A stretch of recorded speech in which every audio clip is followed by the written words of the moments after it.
Hi, my name is Kristina Albom. I work for Atlas Copco in Sweden. And I'm sitting here today with a student from Stockholm School of Economics. His name is Alexander Norman. And he's going to tell us about a very interesting project that he's been part of in Brazil. Hi, Alexander. Welcome. Thank you. Maybe you can start by telling us a little bit about yourself. Absolutely. So, as I said, my name is Alexander Norman, and I am a current student at Stockholm School of Economics, which is one of the, if not the leading business school here in Sweden, in Stockholm. And we have a bachelor program and several master programs. And we focus only on business, so that's why it's become one of the elite schools here in Sweden in that area of business. And can you tell me a little bit about this project that you've been involved with? Yeah, it's called Focus CSR. And it's CSR? What does it mean? It's about corporate social responsibility, and that means the action that companies take within the society to make it better. And how it works is that we select a focal market and a bunch of companies that we work together with. And this year, for the first time, we had the opportunity to work with Atlas Copco, which we really enjoyed. And we had the opportunity to go to Brazil, which is my home country. And I'm born in Brazil and fluent in Brazil. So for me, this project speaks really close and dear to my heart. So we went there for 2 weeks and did some field studies. And there we had the opportunity to work, as I said, with you, Atlas Copco. But previously to that, we also had a week dedicated to CSR at our school, where we had presentations from companies, we had panel debates, we were visited by Her Majesty the Queen Sylvia, who inaugurated the project, which was really interesting and also humbling. So it's been a really interesting year now with this project. Is this the first time a field study like this has occurred? Yeah, it is. We saw this year an opportunity with Atlas Copco to do something different from the other years and take the project to another level, as we like to call it. So once in Brazil, we worked together with the local office of Atlas Copco and also Dynapack. So there were 2 different projects, missions, if you put it like that we looked into down there. And after 3 days together with Atlas Copco, we met up together with some of their employees like Claes Backlund and Alessandra, and we discussed what we had seen, what we thought, our reflections about it. So it was a really new approach, an interesting approach to this project that's now been going on for 4 years at Stockholm School of Economics. Can you tell me a little bit about the projects? Yeah, absolutely. As I said, there were 2 projects. The first one that I myself took part in was in Barueri at the Atlas Copco's office in São Paulo, Brazil. We had the opportunity to go out and see an after-school program in the close-by community that was founded exclusively by Atlas Copco. So there they shared the knowledge, the management knowledge, to this group and helped them to support then this after-school activities for underprivileged kids in the community. And it was a really neat project. So it was partly funded by the employees themselves, and they came up with this initiative and also chose this program, which was an after-school program which spoke near and dear to their hearts. So now I think it's about 20%, 15% that is funded by the employees and the rest by Atlas Copco. And they have a committee within the employees of Atlas Copco, and now they help it for a 2-year period. And then they have another project that they help another 2 years. And so it goes on until today, where they have this current project that we had the opportunity to meet. So it must come handy that you can speak Portuguese then? Absolutely. It was a pleasure to both speak to the employees at Atlas Copco, but also the kids at this project.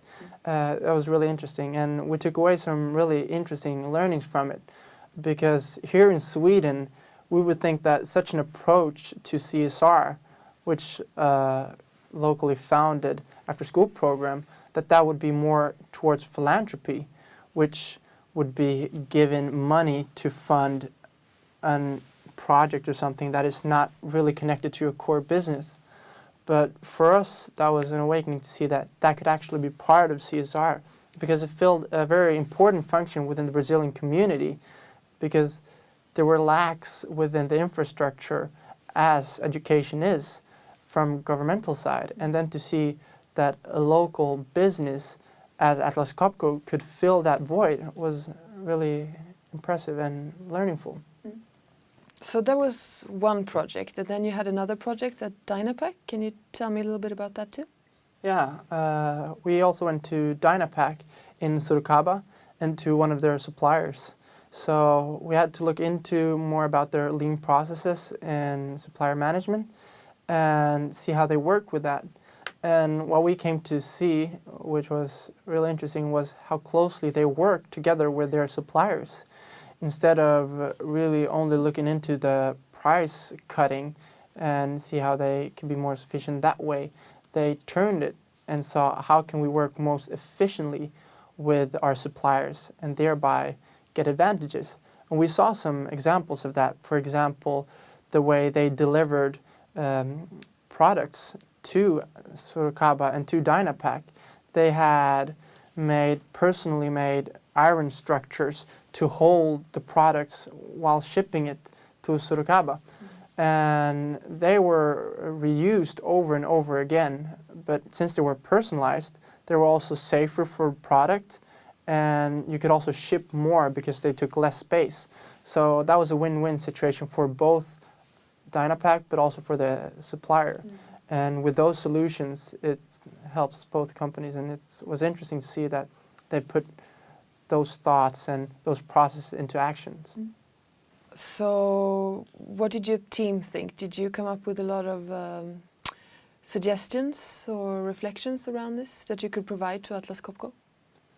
I mean, in some sense, I think, of course, we were new to the different projects and came in with an open mind. So, I mean, there were some points, but I also think that both Atlas Copco and Dynapack were very proactive in their approach of conducting business. So I think what we saw was more a need of implementing rather than opening your eyes towards the problems or the opportunities, because they saw it. Now it's just a way of conducting these implemented changes the best way suitable for them. And I think they still have a way to go, but I mean, if they didn't, they wouldn't have a way to improve, and that is what every company needs to do, is find ways to improve. So I think that was really good to see.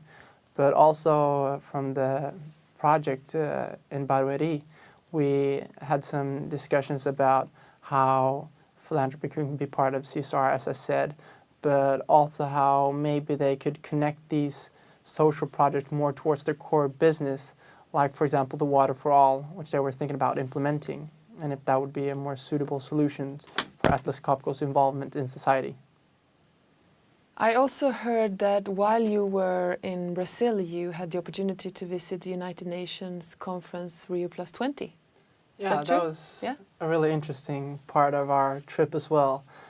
We had 3 interesting days with different panel debates with Hu Jintao, Ban Ki-moon, and several others. So that was also really interesting. But actually a funny incident or happening occurred. We got to know that the French new president Hollande was close by, so we thought maybe we should go and listen to it. That would be a funny history to take back and tell our peers here in Sweden. But when we came there, we were actually so fortunate that he came up to us and actually greeted us in person. And afterwards, people came up to us and started asking, like, wait a minute, who are you? Like, the French president shook your hand? So, I mean, either I'm lucky or I'm something I don't know I am. But I suppose it's the first one. So, finally, where do you see yourself in the future? And is sustainability and these kinds of questions, is that going to be relevant in your future career, you think? Absolutely. I think sustainability is something that's relevant in every business. And business is something that I want to know more about and be part of in my professional career.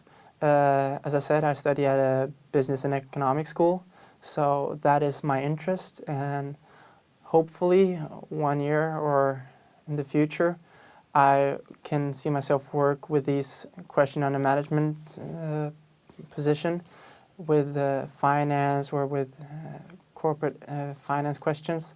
So that is something that I want to work with, but also with my background, that living both in the United States, having 3 native language more or less, I also want to work globally.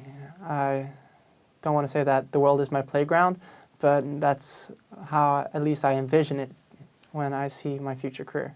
Thank you very much, Alexander. It was a pleasure to hear about this project. It was very interesting. Thank you for having me. Thank you. And I wish you the best of luck in the future. Thank you.